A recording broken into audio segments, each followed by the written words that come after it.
Welcome back friends. फिर एक बार हम यहाँ पे 50 से 50 मतलब 51 से क्वेश्चन जो है वो आगे कंटिन्यू करेंगे।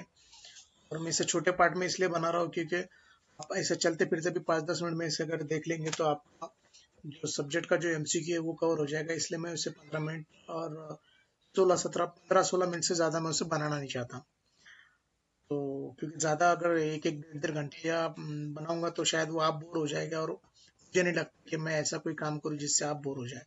So thank you friends for seeing my videos and like subscribe जो कर रहे हैं आप, उससे मैं फिर एक बार आपको तहे दिल से थैंक यू करना चाहता हूँ। और without wasting your time I come to the point. Question number 51 क्या बताता है हमें? Who amongst the following confers on the power to issue circulars and clarification.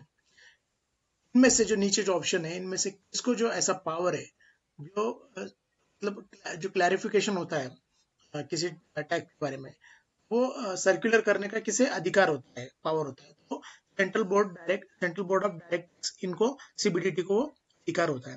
Next जो क्वेश्चन बताता है, among the following dash is empowered to levy tax on agriculture income.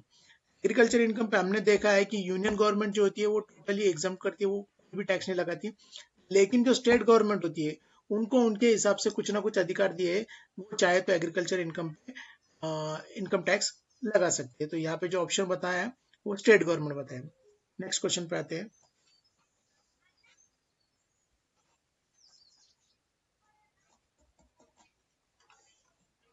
Sorry,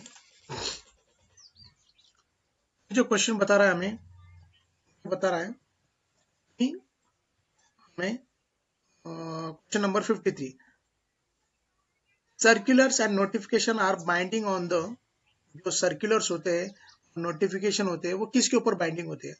वो income tax authorities, जो central government जो निकालती है, जो भी सर्कुलर और नोटिफिकेशन होते हैं वो इनकम टैक्स अथॉरिटी के ऊपर वो बाइंडिंग बताए गए हैं। नेक्स्ट जो क्वेश्चन बताता है, question number 54, amendments by the finance act are made applicable from. जो अमेंडमेंट बनते हैं और वो कब एप्लीकेबल बनते हैं? उसका आंसर है first day of next financial year. जो नेक्स्ट फाइनेंशियल ईयर आता है उसके सिर्फ पहले ही दिन से जो भी अमेंडमेंट बनते हैं फाइनेंस एक्ट में वो एप्लीकेबल होते हैं। जो आते हैं हम क्वेश्चन नंबर 55 पे, which one of the following taxes is not levied by the state government?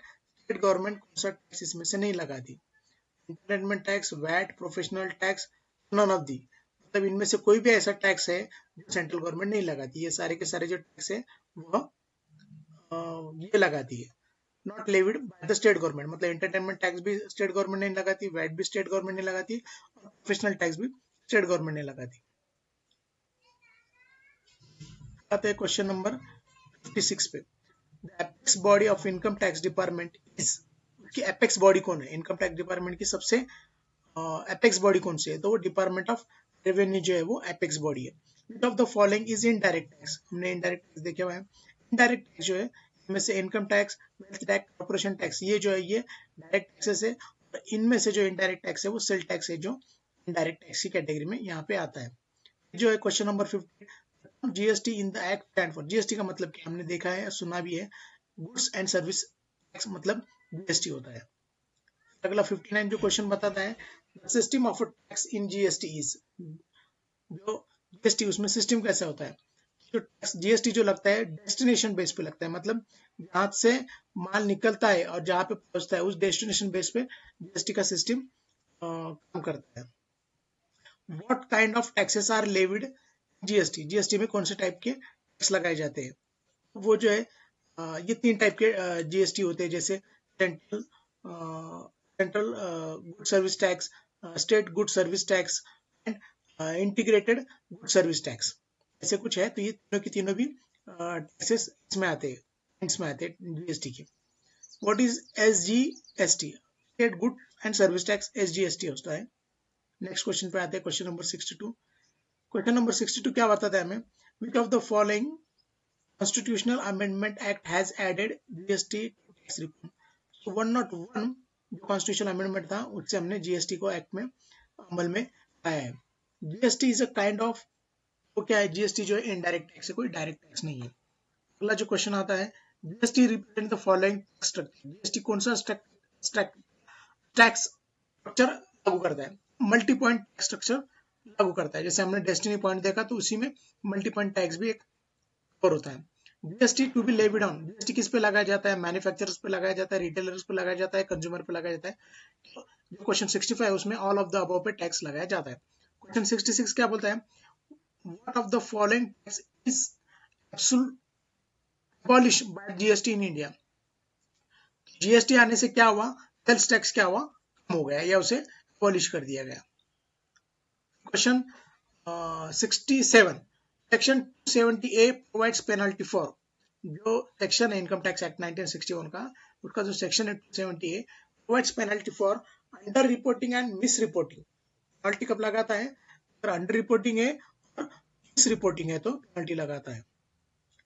Question number 68, question number 68 क्या बताता है, which of the following officers can exercise powers to requisition books of account, तो किस officer को power होती है requisition of book of account के लिए। प्रिंसिपल डायरेक्टर जनरल जो होता है इनकम टैक्स में, प्रिंसिपल डायरेक्टर जनरल जो होता है उसको पावर होता है रिक्विजिशन ऑफ बुक के लिए, बुक रिक्विजिशन करने के लिए।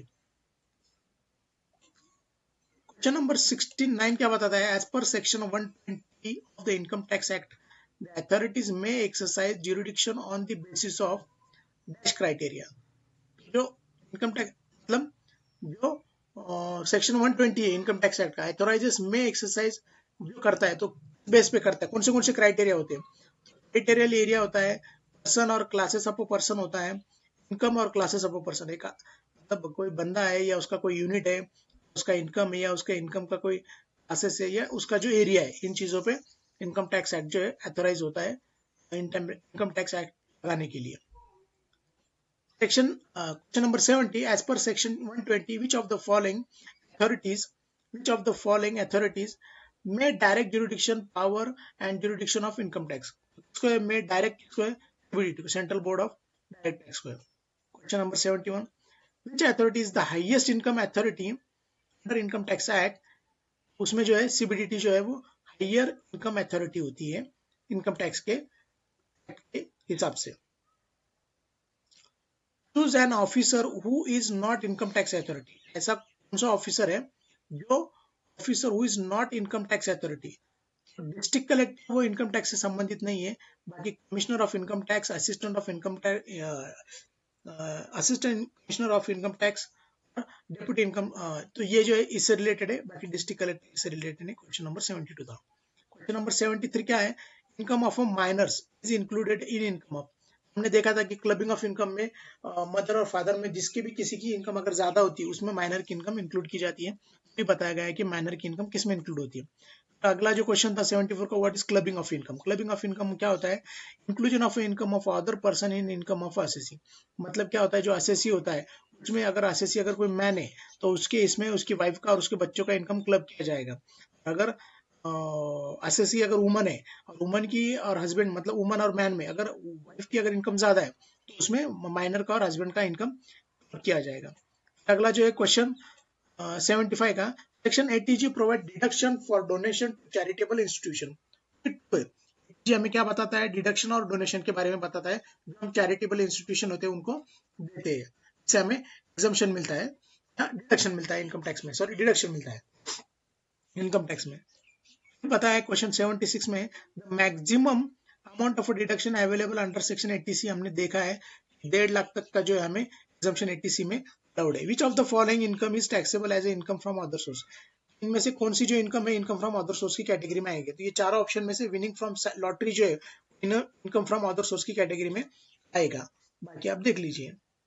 बाद में gift of sum equal to ₹50,000 is totally exempted from tax, तो कोई भी गिफ्ट है हमें अगर रिलेटिव से अगर मिलता है तो वो 50,000 तक का हमें एग्जम्प्ट है, 50,000 से अगर ज्यादा है वो एग्जाम नहीं है, तो gift of sum equal to ₹50,000 is totally exempted, 50,000 तक एग्जाम्प्ट है, बाकी उसके ऊपर का एग्जाम्प्ट नहीं है। क्वेश्चन नंबर 79 क्या बताता है, which is exempted income from house property, house property में से कौन सा ऐसा इनकम है वो जो एग्जाम होगा, इनकम फ्रॉम फार्म हाउस, अगर फार्म हाउस से कोई इनकम आ रही है वो एग्जम्प्ट होगा, बाकी एग्जम्प्ट नहीं होगा। Income from warehouse, income from let out property, अगर मैं प्रॉपर्टी लेट आउट करता हूँ या वेयर हाउस को देता हूँ तो ऐसी इनकम ये मेरी कैलकुलेट होगी, लेकिन फार्म हाउस की इनकम मेरी एग्जम्प्ट होगी। अगला जो क्वेश्चन है, क्वेश्चन नंबर 80 पे आते हैं। Income from other sources is not residuary source of income. तो सारा सारा स्टेटमेंट दिख रहा है हमें, इनकम फ्रॉम अदर सोर्स। अब अदर सोर्स का मतलब क्या है, जो चारों एड में नहीं आता है, जो बचा कुछ है, वो इनकम फ्रॉम अदर सोर्स में आता है। ये सेंटेंस यहाँ पे फॉल्स है। Dash dash 81 question, dash dash is the rent fix under rent control act. Standard rent जो है वो फिक्स होता है अंडर रेंट कंट्रोल एक्ट में। 82 जो क्वेश्चन है, income from capital gain is chargeable under section 45 of income tax act 1961। 83 जो है, what is the period of holding the asset that decides any asset as a short term capital asset. Short term है, हमने देखा है कि short term का जो period होता है वो अगर 36 मंथ्स है तो वो शॉर्ट टर्म कैपिटल एसेट की कैटेगरी में आता है। Question number 84, what is taxable as a income from capital gain. क्या होता है कैपिटल गेन में? Profit from transfer of a capital asset by SSC. अगर कैपिटल गेन क्या होता है, अगर मैं कोई प्रॉपर्टी अगर बेचता हूँ या उसे ट्रांसफर करता हूँ, उससे जो मुझे मुनाफा मिलता है, वो जो मुनाफा है वो टैक्सेबल होगा और कैपिटल गेन बोलकर टैक्सेबल होगा। क्वेश्चन नंबर 85 पे आते हैं, which of the following expenditure is not allowed as a deduction from income under business and profession. Any interest, royalty और commission paid outside India without TDS. अगर without TDS की तीनों दोनों ये इंटरेस्ट, रॉयल्टी और कमीशन आउटसाइड इंडिया होता है, वो डिडक्टेबल नहीं आएगा।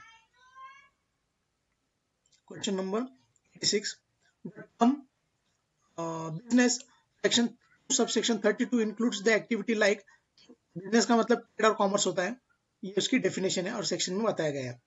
Income from business and profession shall be computed as that system of accounting.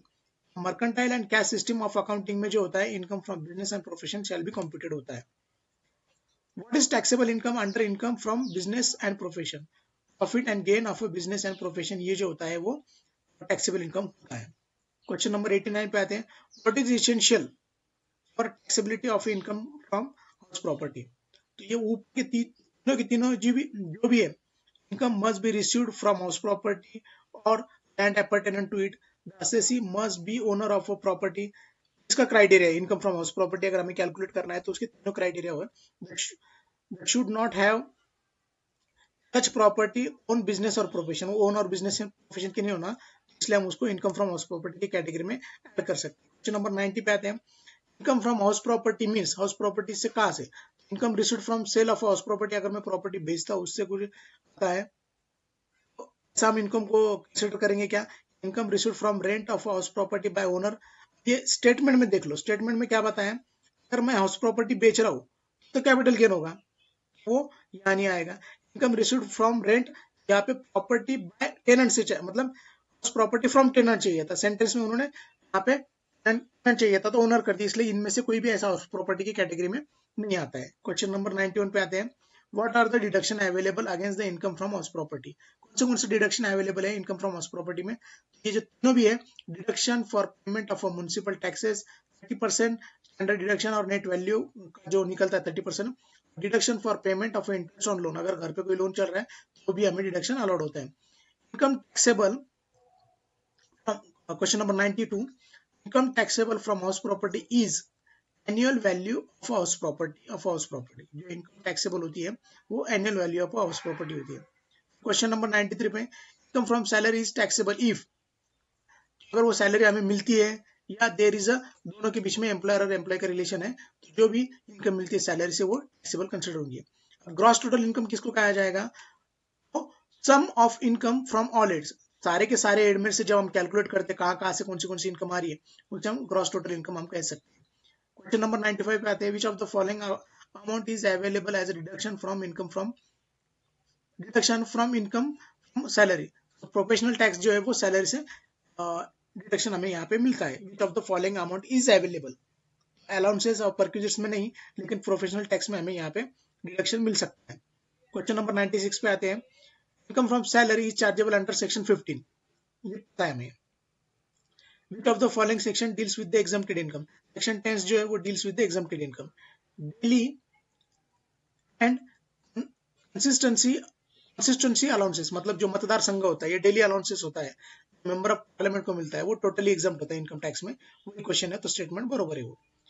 At the different kind of resident, ये जो कितने टाइप के रेसिडेंट ऑफ इंडिया है इनकम टैक्स एक्ट में, resident of India, resident and ordinary resident of India, ये जो दो type है, ये जो है इनकम टैक्स एक्ट में रेसिडेंट ऑफ इंडिया की कैटेगरी में आते हैं। क्वेश्चन नंबर 100 पे आते हैं। Income of a political party from following heads totally, ये चारों हेड में से जब अगर कोई पॉलिटिकल पार्टी और वो पॉलिटिकल प्रॉपर्टी का अगर कोई हाउस है, तो उनका कोई उनको बिजनेस या कैपिटल गेन होता है ये बेचने के बाद, इनकम फ्रॉम अदर सोर्स, ये जो है क्या टोटली के टोटली क्या होंगे, एग्जम्प्ट होंगे। तो इसका मतलब ये समझता है कि पॉलिटिकल पार्टी एस्टेब्लिश करने से कितना फायदा होता है, ये हमें यहाँ पे समझ में आता है। Any sum received by an individual or from HUF member is exempt, मतलब ये जो क्वेश्चन में बताया गया है कि अगर कोई इंडिविजुअल है, उसको अगर उसके एचयूएफ से अगर कोई को पार्टनर मिलता है या कोई हिस्सा मिलता है, वो क्या होता है, एग्जम्प्ट होता है टोटली। हमने देखा है कि को पार्टनर का हिस्सा होता है एचयूएफ से जो मिलता है, वो एग्जम्प्ट होता है। वो टू सेंटेंस है। क्वेश्चन नंबर 100 पे आते हैं। Children education allowances is exempted for, दो बच्चों तक हमें चिल्ड्रन एजुकेशन अलाउड है। Income which is do not from part of total income means income which is exempted from income tax. Income which do not form part of total income, ऐसी कौन सी income है, total income miss नहीं बताते थे। Income which is exempted from income tax, जो income income tax में exempt होती है, वो इनकम टैक्स में नहीं आती है। तो लास्ट वाला जो क्वेश्चन देखते हैं, income received by a non resident from outside India is totally exempted. अब वो अगर आउटसाइड इंडिया से मिल रही है, वो तो टोटली एग्जम्प्टेड होगी यहाँ पे। तो यहाँ पे ये सीरीज या जो भी था वो यहाँ पे कवर होता है। तो एक क्वेश्चन बचा है, सॉरी सॉरी दो क्वेश्चन है, सॉरी एक मिनट।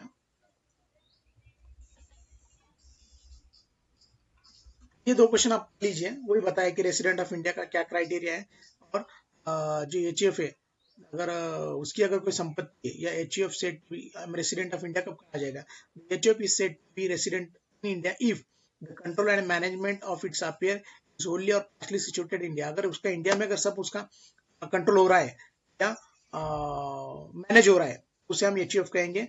और रेसिडेंट ऑफ इंडिया की वो जो डेफिनेशन हमने जो देखी थी, डेफिनेशन है, उस सेंटेंस दिए है, वो तीनों सेंटेंस आप देख लीजिए, यहाँ पे ये सीरीज और होती है। Thank you most thank you my friends.